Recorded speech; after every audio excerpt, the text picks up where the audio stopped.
Hey everybody, welcome to Sideshow Live! Woo! Yeah. Yes. Sideshow Live. Sideshow Live. Sideshow Live. Okay, it was just me. And me. Oh, we're going to get to you in 2 seconds. My name is Jeff May. Thank you so much for joining us. I am super excited to be here along with my co-host, the amazing, ready for this, Muscle and Fitness's own... You got your own article about it. Joshy G, ladies and gentlemen. Hey, everyone. There it is. Thank you very much. I appreciate it. I mean, you're having one heck of a week, aren't you? I am. To wake up and to be notified that you're in the Muscle and Fitness and in a whole article, that was really, really cool. I meant about you being here with me. Oh, yeah. I thought that was the thing. Yeah, that's second. I'm super stoked to have you here, and I'm really excited about it. So thank you so much for joining me. We have an amazingly fun show today. Artist Bua is in the studio right now. And he will be joining me very, very shortly. And then we're going to be taking your questions on the live chats. So be sure to check in with Paul. He is going to be in the chats fielding those questions.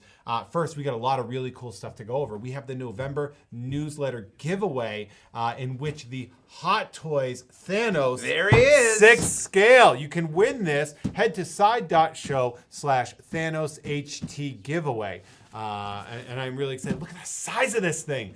The 6 scale Thanos, man. He's a big dude. So you can win that baby right there as I drop the box.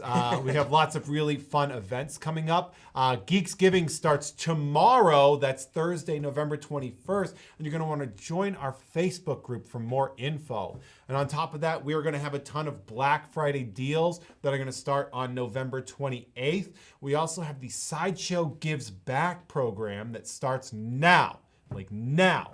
Like now? Like now, Like Josh. now. Now. And then it ends early December, so you're going to want to get on that. Make sure you stay tuned for more information on all of those because there's a lot going on right now. November is a huge month for us. Here's something cool, right? The wish list that we have has new features in which you can now share it with friends and family. Joshua G, I'm looking at you. Oh, yeah? Now that I got some Muscle and Fitness money, you're like, oh, here's my wish list. Muscle and Fitness article money is going to be buying me a new 6 scale Thanos, I think. Where you could win it. You could enter to win it. I was just going to take it. Can we get it? Can you win it? I've been told you can't win it. I'm sorry. I can't. No, I'm sorry. Right. You are. So buy it for me, and then I win it anyway. Using the wish list is super easy. All you have to do is log into your account, find the product that you love. There's a lot of them. And then click the Add to My Wish List button on the right side of the page. That's pretty cool, huh? I like that. I'm going to do it. My wish list is just going to be the entire website, so that works for me. Now, first, before we get moving too much, we're going to jump to one of my favorite one of my favorite segments, and that is Geek Headlines, brought to you by my man, Joshy G. Look at him over there. Yeah, that's you. I was so nervous. Actually, look at that forearm flex right there. Well, yeah, this is muscle and this is fitness. So. There it is. I like that. All right, here we go. Geek Headlines. Geek Headlines. I forgot my theme song, but this is what you get, so... all right, well, let's start off with some news from the CW. The CW released some photos of Kevin Conroy's live-action Batman from the upcoming Crisis on Infinite Earths. Not Infinity Earths. Infinite Earths. Got yourself. The photo confirms that Bruce Wayne is from the Kingdom Come universe because he's wearing his iconic exoskeleton from that story arc. If you don't know, which shame on you if you don't, but Kevin Conroy obviously voiced the original Batman from Batman the Animated Series on Fox. He's also voiced Batman in various video games and such. I know you're excited about Crisis on Infinite Earths. I think there's going to be a lot more surprises when this event starts on December 8th. What are your thoughts on good old Kevin Conroy making a return as Batman? Super excited about this. As soon as they sort of announced it, we were all kind of pushing towards like, maybe he's going to be Kingdom Come Batman. And so now we have that confirmed, which I'm really excited about. I loved Kingdom Come. Mark Waid, Alex Ross made a great piece when they announced Brandon Routh being Kingdom Superman. It was just like, everything was perfect. It's like, remember in Tetris when all the pieces would fall into place so perfectly? This is what I'm seeing from the CW here with the Crisis storyline. I'm super excited, and I think you are 1,000% right. There's going to be some stuff that we haven't been informed of that we're not going to be told until it's revealed. on camera, and I am stoked about it. Jack Nicholson like is the Joker just showing up? I think that's going to happen. Yes.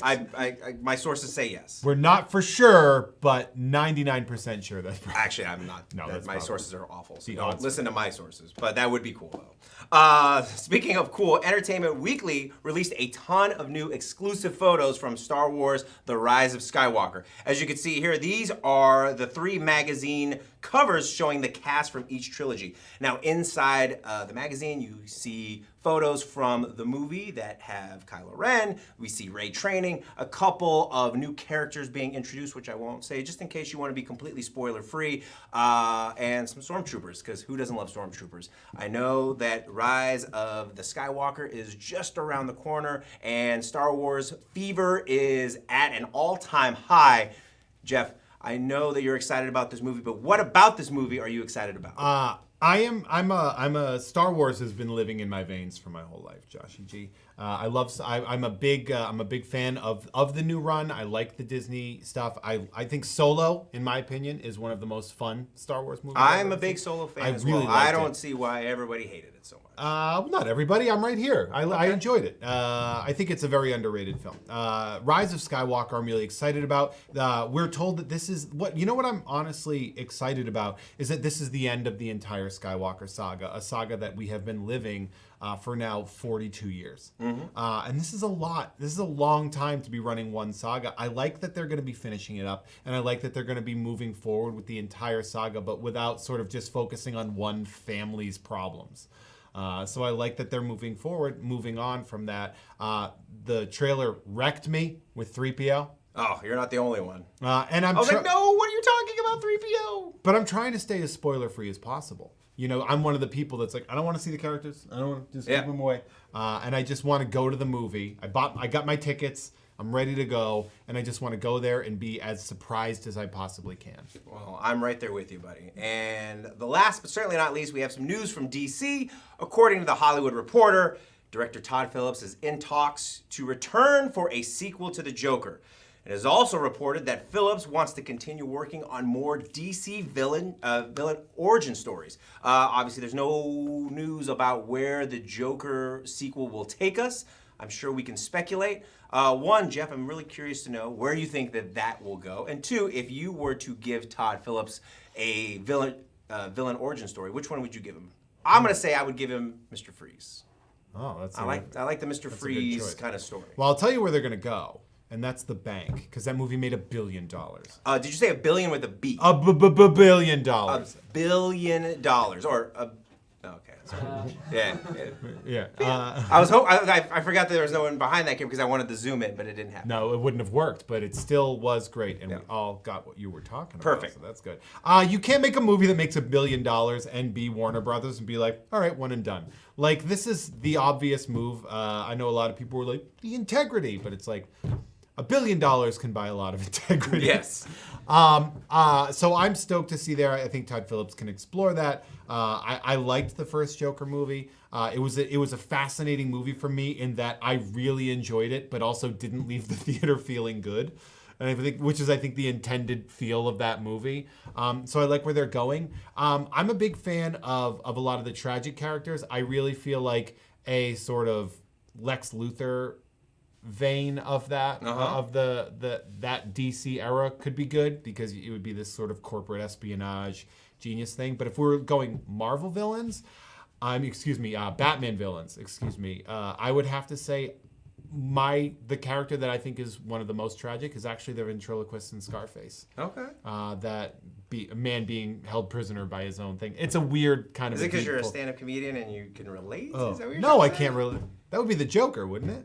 I guess, but kind of a theme of the film. Or maybe you're a ventriloquist that I don't even know about it. No, but a guy who's being held captive by that personality, I think is really fascinating. I think is a very tragic character. So I don't know. I know he's a deep pull and it would never happen, but. Hey, you never know. Todd Phillips, if you're listening, if you're watching, which I'm sure you are, you never know. Todd Phillips, give me my ventriloquist in Scarface movie. Well, thank you, Jeff. Which one of these geek headlines are you most excited about? And maybe we missed some. Let us know in the chat. And yeah, now if you'll excuse me, I'm going to be here playing with my 6-scale Hot Toys of my favorite Mandalorian, Mr. Boba Fett. So if you need me, I'll be right here. All right, now we are going to take a quick video break, and we'll be right back with Bua. So stay tuned. We'll be right back. I'm very excited to talk with him. Don't pew pew me. How dare you pew pew me? What drew me to designer toys was my love for the art style itself. Growing up, my influences was like graffiti, anime, American comic books, and cartoons, and like I loved when things were very stylized. My art style didn't really translate to that mainstream stuff, but when I saw those designer toys, like that's what I love to draw. These dudes are making toys in the same art style that I like to draw in, and that was just crazy. It's a pop culture in and of itself. Our opportunity to get as creative as we possibly can. It really is all about the artists for this line. Being part of Unruly Industries is amazing. You know, my superheroes and sneakers was the thing that got people's attention and all these licensors' attention, and then we just kept moving forward with that. I tend to do a lot of things in forced perspective, so seeing that get turned into a real thing, it's a joy. It's almost like seeing the birth of my child. Which, you know, I can't compare because the birth of my child is up here, but, you know, birth of a toy is like, it's right below it, it's right there. It's right there.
Yo.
Welcome back, everyone. Thank you so much for coming back. I'm very excited. We've got a very special guest joining us today, a pop culture legend, Mr. Justin Bua. Justin, thank you. Welcome to Sideshow Live. Thank you. Thank everybody here. Thank you. Now, for those of you who may not be familiar with Bua, his work combines fine art with graffiti, hip-hop, and urban influences. As you can see, we have a print right behind us. This is the Sideshow exclusive DJ print. And you have taken the art, the attitude, the rhythm of your life and experiences in New York, and basically as a breakdancer, right? I was a breakdancer professionally. At bar mitzvahs. No, I'm kidding. Which is a graffiti artist, a writer, and just all this amazing stuff. You've pieced it all together, and you've created this very unique and very fun style that we all are obsessed with, by the way, here at Sideshow. So I'm super stoked to have you here. Your work is on skate decks and streetwear, and it's hard not to bump into your work at some point in time. It's everywhere. It's omnipresent. I mean, I've been doing it a long time. So it's been out in the consciousness of the world for quite some time. And there was a period during the poster era, what I like to call the golden era of posters, in the late 90s, early 2000s, where it was just all over. I sold 13 million copies of that print at one point. Really? Yeah. Which I think could be, and I'd have to really, I don't know how you would check facts, but I would say it's up there with Starry Night, Monet's Lily Pads, and it's just a and huge, the Scarface poster. Oh, there it is. That one was probably bigger, but yeah. So, I mean, at this point, like, I'm guessing because of sort of the coolness of it, the unique style of it, that it's probably found itself in a lot of, like, college dorm rooms and things like that. Well, I think nobody was painting the narratives of hip-hop. I was the first artist to paint the narratives of the culture because I came from the culture, and back in the days, I asked my distributor, I said, look, I really want to paint the narratives, and he was like, that's a terrible idea, it's not going to sell.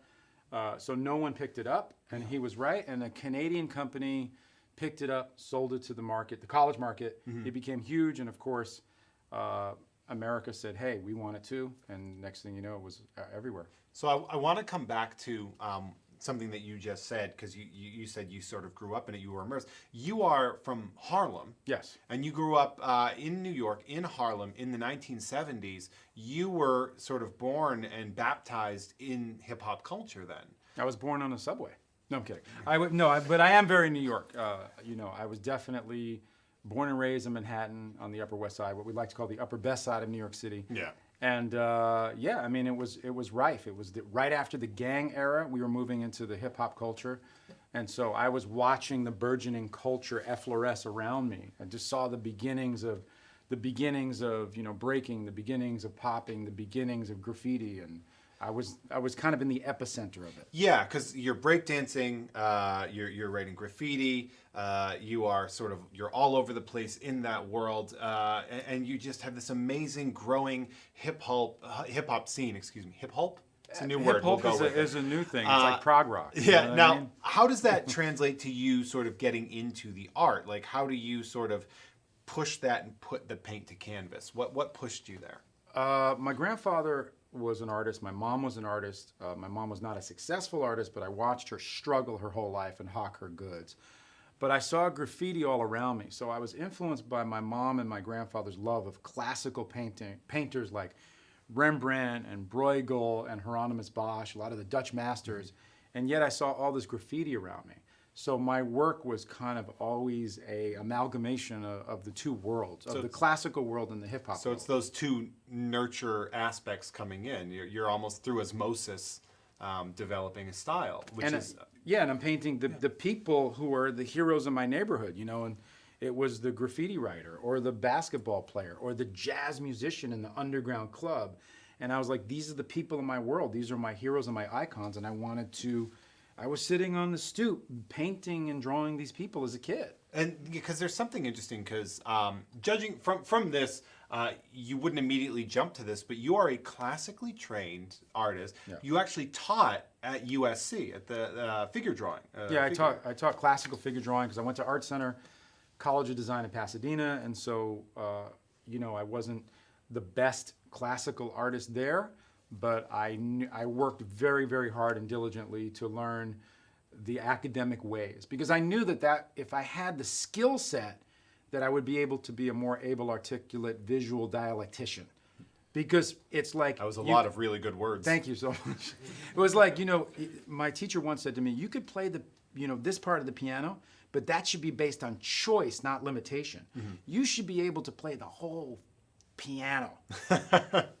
I like the way you went that. Your work now, it bridges street culture, music, fashion, and what we sort of refer to as like the fine art world, the galleries and the museums. Can you talk about, like, how do you view sort of fine art and pop culture art, and then how these worlds sort of relate to each other? Because we're at Sideshow here, so Yeah. you know, we have our view of that, but I'm just wondering sort of how you view it. You know, I paint people who are icons, people who are pop cultural figures. And sometimes those are archetypal characters, like a DJ. But other times, you know, I've painted, you know, Beyonce and Neo and Justin Timberlake. And I just love painting, and I love taking those people and filtering them through my mind's eye, and then create them, and then buifying them, essentially, putting them through my lens of my hand. It's your signature. Yeah. You know, your art style is your autograph, so to speak. It is sort of very unique. And here's something else that's very unique, and I was interested to get this information. You have a podcast. I do. What exactly is your podcast about? So it's called Art Attack, and it's with my co-host Lizzie Daston, who's a professor at UCLA in art history. She's a PhD. She's freaking brilliant. She's a mind-bending, like, genius. And we talk about everything. We talk about everything from graffiti to street art to comic book art to the Impressionists to the Neoclassicists. We talk about everything art-centric. It's a really great art podcast, and it's something that could be metabolized by anybody. Well, I like that, and I think we should definitely check that out. I want to take a little bit of time to focus on this piece. This, I think, many would say this would be your sort of your iconic piece, the one that has sort of ingrained itself and has been threaded through culture. I was going to say pop culture, but no, it's past that. This is a cultural touchstone piece, which is the DJ here. This is it's there. People might not know you, Right. but they know the piece. Nobody knows me. They all know this. I know you. Yeah, you do. We're tight. Now, We're and like you best guys do friends there. too. I love you guys. It was because and there's something too, because you know, when we go through and I'm looking at the things to talk about, and one of the words, the phrases that someone had given me was I know that image, which is exactly when I first saw this at Sideshow, I was like, oh, I know that. Right. I know that one. But that's why when people meet me and I say, so what's your work like? I talk to them about it. It's a manneristic, it's urban. And they're like, and I go, you know the DJ? They go, oh yeah, I know that one. So I always have to do this. Yeah. That's probably why I have a bad neck. Yeah, So, you've had to recreate I've it had so to do much that so you're, much. It's you're like, I just gotta Yeah. get this worked out. Now, how did that piece come about? Like, what was the plan for this piece? Well, that was the first time I was painting a lot of jazz imagery for my distributor, and my distributor, who sounded a lot like Woody Allen, was like, you know, this jazz imagery is just you need to keep it up and keep going with it. And I was like, no, I want to paint the narratives of the culture. You need to give me an opportunity to do what I love to do. So he finally acquiesced. I did this piece, and like I said, it didn't sell well at first, but then we were selling millions overnight. Yeah, it's sort of one of those things where nothing, and then explosion. Exactly. And I'm very, very excited because we get to reveal something really exciting. Yes. You have, and I'm super producer Sam is coming over here, and if you want to hold it, you can, or I can hold it. Nobody cares. Nobody cares about me here. Am I holding it right? Is it good right here? We have the DJ art print right here. This is a DesignerCon exclusive. I always have an iffy aspect of here. This print right here that we have. It's the Bruce Lee DJ exclusive, available only at DesignerCon. So tell us more. Why would you choose Bruce Lee to be doing this here? Man, Bruce Lee is one of my heroes, one of the greatest icons of all time. I love Bruce Lee, and I wanted him to put an iconic human, an iconic character in my iconic painting. It's a painting within a painting, like John Satra's Dream Within a Dream, and he's wearing this I'll lean into the Game of Death, like tracksuit, the one that Uma Thurman wore in Kill Bill, because I wanted to be super iconic, and I wanted Lee to be lost in his mode. And of course, I got the Enter the Dragon poster in the background here. I got the nunchucks, the dragon reflected in his glasses, and I just feel like, Yeah, you know, that's Bruce really is- cool. If you can, I don't know if you can how zoom in on zoom it you or- can yeah. zoom, but you know, like, he is one of those guys that could have done everything, and he really influenced me as an artist. When I was a kid in New York, I used to, when Times Square was Times Square, before it became Disney's interpretation of Times Square, I used to sneak into all the Bruce Lee movies with all my hooligan friends, and Enter the Dragon, Game of Death. We used to watch it all. So painting him as the man, in the moment, lost in thought, doing it for the love, not the fame, not the fortune, but the money. You could even say my original Bruce Lee is influence. So it's homage to my man right there. It's super, super rad, and I'm really excited that we get to have that. Now, the DJ itself, we get to reveal as well that we, Sideshow is going to have, this is going to be one of our prints that we're going to be putting out exclusively now, is the DJ, and it's going to be one of 4 of the, I believe we're calling it the elements of hip hop. Yep. And I'm really excited that we get to have these 4 pieces of this a painting series being released as art prints. So they are going to be really high quality. I'm really excited about that. Now, we have some audience questions, but before that, we can kind of sort of mention that we're working with you on some other upcoming projects that go sort of beyond flat print 2D art, and we're exploring some 3D pieces right now, and there's a few fun secret projects in the works. It sounds like I'm about to ask you a question, and then I realize I probably shouldn't do that. I probably shouldn't. I shouldn't be violating any NDAs right now or getting you accident. Should we not do that? Do we not want to? Do we not want to crash the whole system? No? Okay. So we can't give anything away, but let's just say we're going to see a lot more from the relationship between Bua and Sideshow, which I'm really excited about. Now, to the part that everyone's been waiting for, which is the audience questions. I've seen a few of them being sort of thrown in here. So Jasmine says, now do you sit down and think about pop culture references and details you want, or do they just sort of come to you and arrive? Like, do you have brainstorming sessions or? Yeah, I think all of the above. I feel, you know, a lot of my work are commissions, so I just, as things come in, I paint them. Or like my Legends of Hip Hop book, I chose the 50 greatest legends in my mind in hip hop. And so those people, you know, like Snoop or Jay-Z or Wu-Tang Clan, Tribe Called Quest, those are people that are heroes of mine, and so I wanted to paint them on my own accord. Joe asks, I'd like to know from you, what you found the most surprising or rewarding in actually creating your podcasts? Because it's like a divergent direction from what you're most known for. Yeah, so there was no podcast from me that spoke to what I'm interested in listening to. You haven't heard mine. No, besides yours, of course. So like that really was an impetus to start it going. And when I met Lizzie, it was game over because she's so smart. Lizzie Dassin is so smart about art history that it kind of blew my mind. I said I could do this, and I wanted to do it. Yeah. Usually podcasts in the art world are like some crazy professor in Cambridge. Seems very NPR-ish. Yeah, kind of and thing, I'm just like, oh, the podcast is over. I fell asleep. Well, I'm glad that you get to do that and that you get to find that, someone passionate and knowledgeable and fun enough to do that with you. Yes. JJJ asks, did any of the celebs see the work that you've done of them, and have they ever had anything to say about it? Have they reacted to it? People that have been sort of your inspiration? Yeah, John Singer Sargent, one of my favorite great painters, American painters of Impressionism, said, every time I paint a portrait, I lose a friend. We'll just leave it there. Oh, jeez.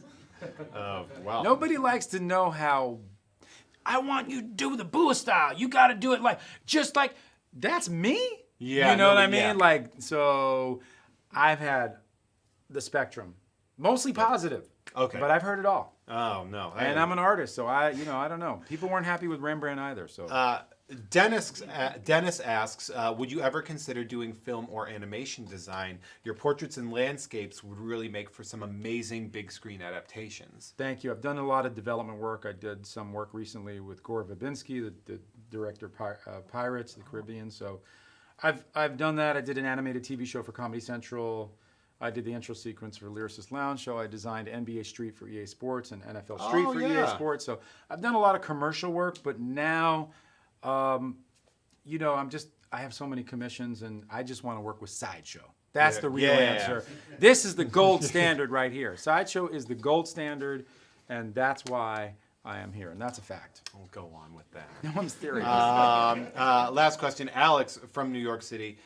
New York. Question from you. As a fellow New Yorker, I'm walking here. He says, where are we going to get pizza while we're here at Designer Con? Because I know Alex from New York, and he likes his pizza. Can I swear? Yes. Alex, you're fucked. Because let me tell you something right now, bro. Let me tell you something right now, brother.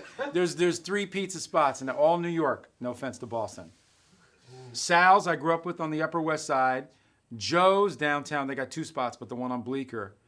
And of course, Patsy's. Best pizza in the world, most consistent pizza, and that's in Spanish Harlem on the Upper East. Patsy's, best pizza by far. Oven is I think they put the oven in 1932. Oh. But so in LA, Designer Con, forget it. You trying to tell me that Anaheim doesn't have some of the best pizza in the country? You trying to tell me that Disney didn't buy the concept of pizza and make the best pizza in the world? Disneyland doesn't have any pizza in the park at all. Super producer Sam saying there is no pizza available in Disneyland. We don't know. It's a bold claim about the lack of pizza in Anaheim. But maybe you guys can hit up a Domino's or something. Get a burrito. Anyway, get a burrito. Thank you. I'm so excited. Thank you so much for joining us. Yeah, it has been such a real pleasure. Now, if you... That's right, you want to pick up Bua's DJ art print, head to side.show/Bua DJ print. It's right there on the bottom third of your screen. And if you want to get the Bruce Lee variant, well, you got to grab some Decon tickets. Get to Designer Con in Anaheim this weekend. So we got that. Now, that being said, this has been an amazing show. I'm so excited. I am so glad that we got to finally meet and talk. Yes. I love your work, and Thank I'm you glad so much. we could do this. Whenever I can talk to someone that I am a fan of their work, it just adds, it's the cherry on the sundae that I'm really excited about. Thank you, man. Shout out to my amazing guest host, one of my favorite people in the world, Joshy G. Shouting out to Joshy G. Check out Muscle and Fitness, where you can see all about Joshy G and how he makes wrestlers strong. Did you know that wrestlers are strong? Joshy G did that. They are now. You did that. They are now. And thank you, of course, to our guest, Bua. It's so amazing. Now, November, we got a lot of stuff going on, so don't forget to check out all the stuff we talked about at the top of the episode. Sign up, get the mailing list, get the Thanos 6 scale and everything like there. You have all been an amazing audience. Thank you so much for joining us here today. And as always, please don't forget to let your geek side show. Thank you so much. Bye. Hey, did you like that video? Be sure to subscribe by clicking the S icon on your screen and click that bell icon to be notified whenever a new video is posted. If you'd like more info on the items featured in this video, click the link provided under Product Info. Thanks for watching, and don't forget to let your geek side show.